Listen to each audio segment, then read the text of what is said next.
Hello, welcome to another Scene Saturday. This is DeAndre Hardy, creator of the Scene Society, and I am back. And this month in May, we are acknowledging Mental Health Awareness Month. And so we are speaking with people who lift up and who support mental health awareness. And I am here today with the fabulous Dr. Laybelis, and she is going to share with us about mental health and some of the ways that we can use mindfulness and mindful practices in that. And if you're just tuning in to Scene Saturdays, what Scene Saturdays is a time where we lift up and amplify the experiences of people living with invisible or chronic illnesses, or people who are working to build inclusivity in that industry so that we can create better spaces and also inform and improve inclusive leadership practices in all areas. And so thank you, Dr. Laybelis, for coming and for joining me. It's always a pleasure whenever I get to speak with you and whenever I get to see you. And so thank you for making time, especially on the West Coast, for making time to join us. So I know who you are. I think you're fabulous. So please share with everyone who you are, what's important to you, and what you do. Thank you. This is so awesome. Thank you for having me, DeAndre.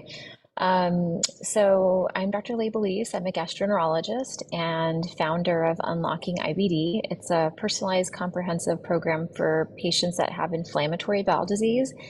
And yeah, I'm living my best life and doing that and showing the world how to do that with different tools, mostly lifestyle sort of medicine applications and things that traditional gastroenterologists don't necessarily have the time or knowledge to focus on in clinic. And that's what I love to discuss. And I think that's why we're here for today's discussion. Thank you. And for this year, I'm focusing on interviewing and speaking with women who have built their own tables to empower others and build inclusivity. And so the way that you always connect, see on your page and everything, like your practice, what you do as a profession and as a gastroenterologist, but then also how you're always talking about these other types of wellness and how that is beneficial, has been something I've been following and something I've been trying to incorporate. And we hear mindfulness so much, like it seems like it's a buzzword now. So there's mindfulness apps and mindfulness commercials, and we talk about mindfulness so much, but it's really hard to describe what that is, especially to a newcomer like me.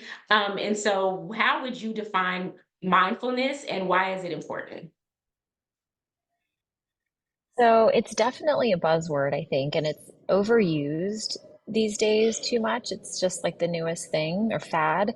But in essence, it really is just a sense of being present in whatever you're doing. It's the opposite of being the ultimate multitasker. And I think about it like you're doing one thing at a time. So it's whatever you're doing, you're just present and aware of your surroundings and maybe present to how you feel. So if you're eating, for example, like you're present to how does it taste? What are the textures? How does it smell? And you're chewing your foods, slowly. So mindfulness can kind of encompasses also sometimes different practices in which how you can be mindful. So sometimes people think of it being like a component of meditation, and it can be that too. And it just allows you to have a space to just become more aware and in tune with yourself and be more present and just literally just be one with yourself.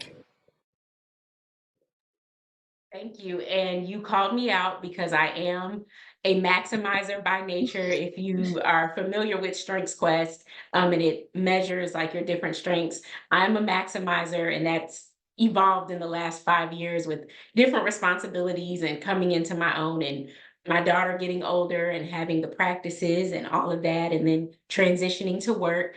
And so I'm someone who has multiple tabs open on my computer, and in my mind.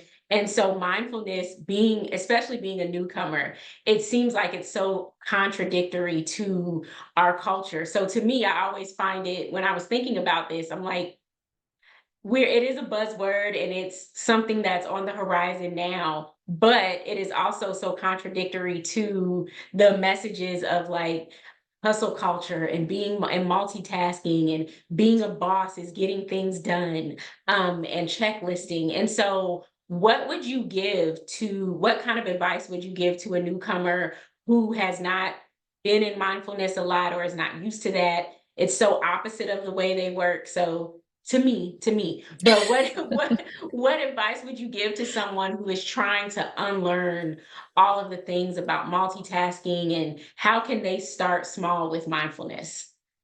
Yeah, so I think you're right. It's really hard in our culture and it's ingrained that we need to be doing multiple things at one time, right? Like if you look around you when you're out and about, like people are on their phones, walking, sipping a latte, and maybe sending an email, doing whatever. And then on top of that, then quickly turning around and then sending like a quick voice message.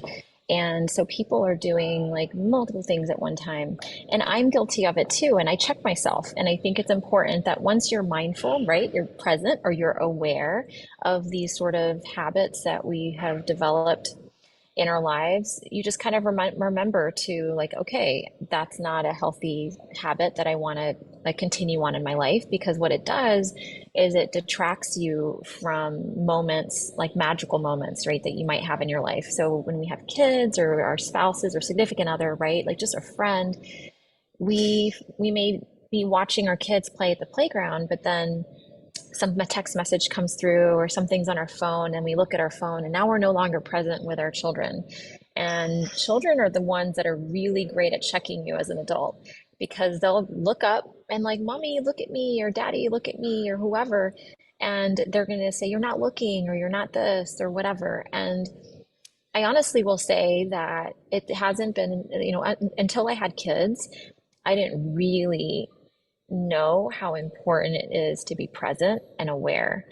And that has since now translated into my work and with my patients and in my life. And Mhm. so I will say, like the things that we see on social media when it comes to people having it all or balancing things, right? I really don't like the concept or word of balance, because you're never going to ever balance it all, right? It's just a set of different priorities from day to day, from, week to week or year to year. And we just prioritize differently based on what we need to achieve or accomplish and what we want to have be the most important thing and outcome in our day. Mhm.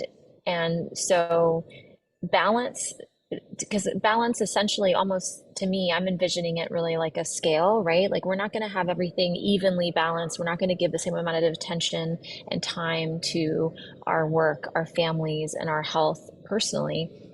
That something's got to give.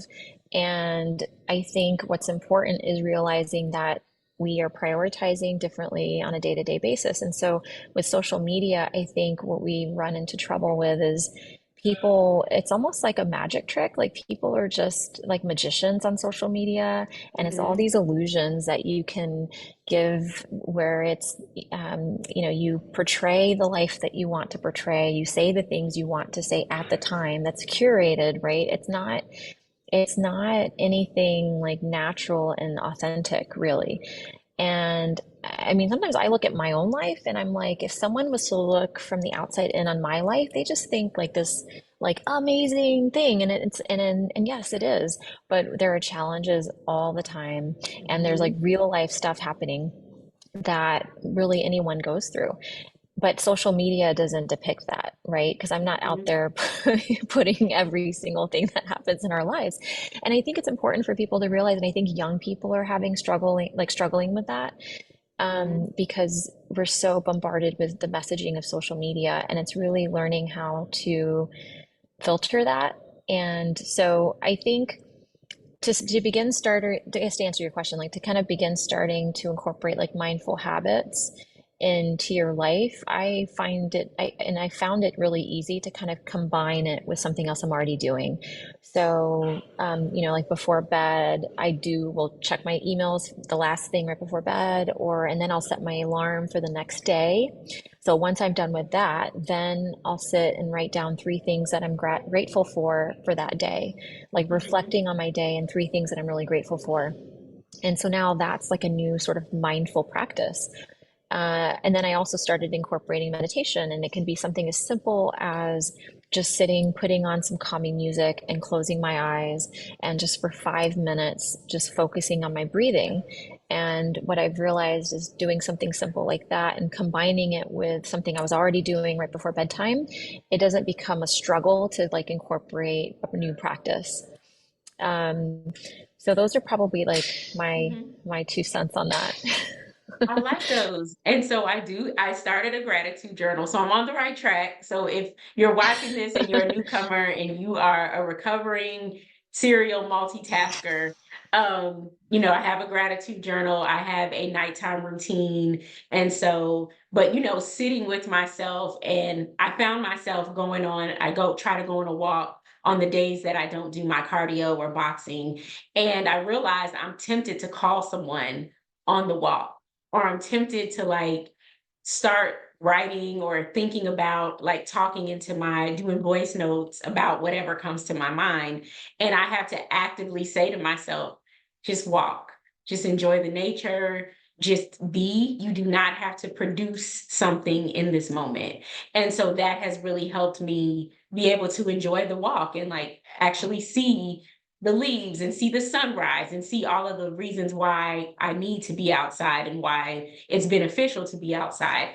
Another thing that you said is that like your kids will call you out, the young people in your lives, because my daughter is 8, and this happened yesterday. I was fixing something, a message came through from work, so I answered that, and then she said, "Mommy, you got distracted from me just that fast," and I said, I did, and so I apologized to Yeah. her, but they will call you out. Or at her Yeah. gymnastics class, she wants me watching, and so if I'm heads down or on my computer, it just takes away from like me seeing the moments that she's done really well.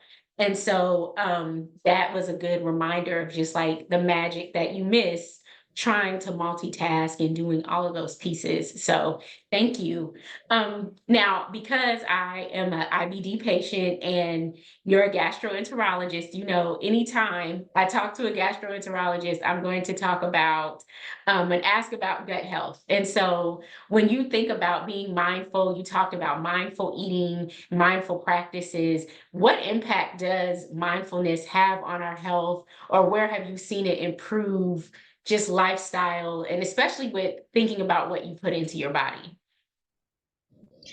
Yeah, I mean, I think similar to what I mentioned earlier, like, right, sometimes we just mindlessly eat. Like, we're just like just eating quickly because we just need to do it, or we're Mhm. just so hungry that, or, like we're in between appointments or whatever. We're eating in the car.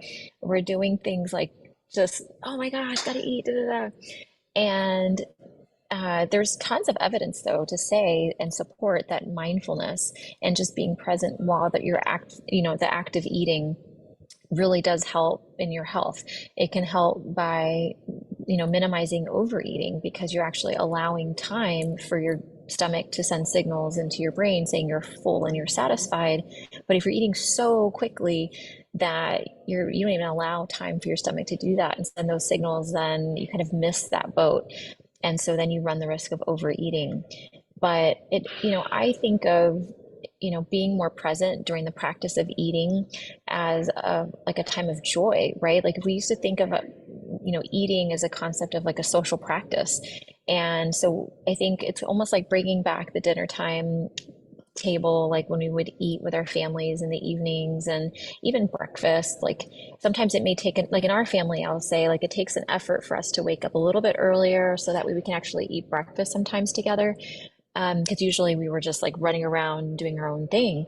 But in the mornings, I found like that was a kind of like a treasured time when we're not tired but like ready to start the day, and we can actually have really good conversation on how we were going to set ourselves up for the day, as opposed to like dinner, we're kind of like winding down and we're not as engaging in Yeah. our conversations actually.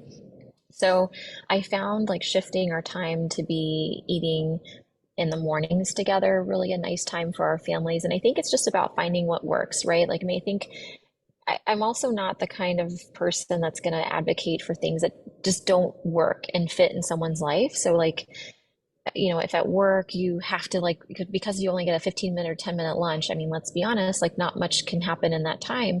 But what you can do is, at least make conscious efforts in putting healthy things into your body. So you're nourishing your body as opposed to eating fast food just because it was convenient. So I think if you realize that you have less time for food, then it should be like packing your lunch so you know that you're putting into your body something healthy as opposed to running to a vending machine to get something quickly just to eat, right? Mhm. So there are things that we can do that are really small shifts that can make a huge impact over time. Okay. And I like that. I am guilty of being a serial car eater as well. And when I remember working in communications and being a communications major, we learned about like different cultures and how they communicated. And what has always stood out to me, even from so many years ago of me being in college, is that when American fast food companies come to different countries, they have to like explain to people why they would even eat in the car, and how that is just a countercultural thing to most cultures that are centered on community and centered on family time and centered on leisure, rather than this like culture of production all the time. And so I always have to remind myself of that when I'm just like, oh, I'm just going to eat in the car. I always stop and I'm like, really need to eat in the car right now. Like, can I enjoy this time with my family or doing something else? So thank you for sharing that. And since it is, Mental Health Awareness Month, and mindfulness is a practice that can help increase our mental health, can you just share? I know that you have multiple roles, that you have your family, that you have your profession, that you are very active in your community. Can you share how you prioritize your mental health? So I know that I need, for example, exercise to just like cleanse. And it's literally for me a cathartic experience mentally and physically. And so if I don't have that, I'm a completely different person. And I prioritize it, just like you said. And it's something that for example, like my husband and I, we support each other in giving ourselves that time so that we can have it for ourselves. Otherwise, we know that we're not productive, like we're not a productive team. And so I think that's really important, is like having that sort of line of communication, is expressing like what are your needs are, especially if you're in a partnership, is figuring out like what is it that you need to be successful. And I have my list and he knows what that list is. So it's not just the gym, right? Like something that we do as a couple is like we make a very joint an effort to go once a month on a date. And it's because, I love getting nicely dressed up and like going to a nice restaurant or whatever, and we have that time with each other because we can have really great conversations, and it just keeps that spark alive, and it allows me that opportunity to do the things I enjoy, which would be like getting dressed and getting nicely, so I'm not just in athletic wear all the time. And so and again, those are things that are really helpful for us. And like I said, like working out and like the journaling activities and whatnot. And one thing too is we've been personally investing in our own self-development. So there are things that, for example, like retreats and things that we want to go to, or spending time with our friends and family, like those things nourish our soul and our spirit. And I think it's important because sometimes with career or family or whatever, we almost like lose ourselves and we lose the things that used to bring us joy, Mhm. and we kind of forget that you were this other human before you did all these other things in your lives. And I think as we evolve over time, our needs change, but it's important to always just communicate that with whoever you're with or your colleagues at work. It's important to Mhm. set boundaries. Otherwise, you open up that opportunity for your boundaries to get crossed because you're not communicating them, or your needs not being met because you're not expressing the expectations that you have for yourself and for others. So I think it's all about communicating. And I think once you can empower yourself and realize like how important that is, then you can almost like protect your mental health and well-being. Otherwise, you're compromising it, and that's a really dangerous place to be. Mhm. I agree. And I just realized how important, um, moving my body was for me. And so now I'm like put it on my calendar and I fit it in to my workday because I'm also a morning person. Like I need my mornings to center myself because after 4:30 I can't be trusted to make big decisions. Like my brain is shutting down. I naturally wake up at like 4 o'clock in the morning. And so instead of, I used to fight against my body's just natural rhythm of like when I woke Hmm. up and when I went to sleep. So I used to try to just stay up, go back to sleep. And then I couldn't really get back into the mental state I was in when I would first wake up. So now I've tried to embrace that and just get Hmm. up, work out, have that time to sit and center myself. And I'm much more energetic and focused and just have better days when I do that. Another thing for me is as someone who has a chronic illness, I have to prioritize having one weekend of nothing. And I have to protect it because I love people, I have really great friends. I love a good brunch. I love a good movie. And so it's Yeah. not something like malicious, but what would happen is I end up saying yes to all of these things or piling things on, and then I'm just wearing my body down if I don't get that one weekend. And so my husband really protects that and reminds me of that. And also just lets me be on that weekend. So I just lay in the bed, I watch TV, I try to avoid scrolling. I also have to cut myself off of social media because I will just scroll out Yeah. of trying to give my mind something to do rather than asking myself, like, what do you really need in this moment? And then, of Hmm. course, I always want anything that I do in relation to mental health to be, it is okay to get therapy if other things do not work. And if you're feeling like you need to talk to someone, it is absolutely okay to get therapy and to just prioritize your mental health and your mind. So I always want people to hear me say that. Like, I've talked to a therapist before, I've talked to a food therapist before because I was mindlessly eating and trying to figure out and get to the root of that. And so I'm a big proponent of being open and authentic about getting help and saying that it's okay to get help when you need it. So yeah. Hmm. Yeah, no, that's really great. I love all that. That's really awesome. I think too, people think, I mean, I don't want to totally like talk bad about social media because I think it's a really powerful tool, but it's a tool and we need to know how to utilize it. And so one question I ask myself about it is if I'm on there, it has to be with intention. And it's so is it gonna I always ask myself the question, like, is it gonna help me like move the needle in my business or in what I'm doing in my life? Or is it am I reconnecting with a friend or something? Like, is there something happening in this, or am I learning? And if none of those answers are true, I'd get off. I have absolutely get off. And I do that with a lot of things in life. So sometimes I'll even like just online, like looking at the news or something. And I try to avoid the news like the plague, but I think it's also important to be aware of what's happening in the Yes. world. But I will ask myself, like, is this helping me, or is this like getting me in a negative space? Like, is my energy changing or shifting because of what I'm watching or reading on the news? And if the answer is like, okay, it's not helping me, then I need to take it off.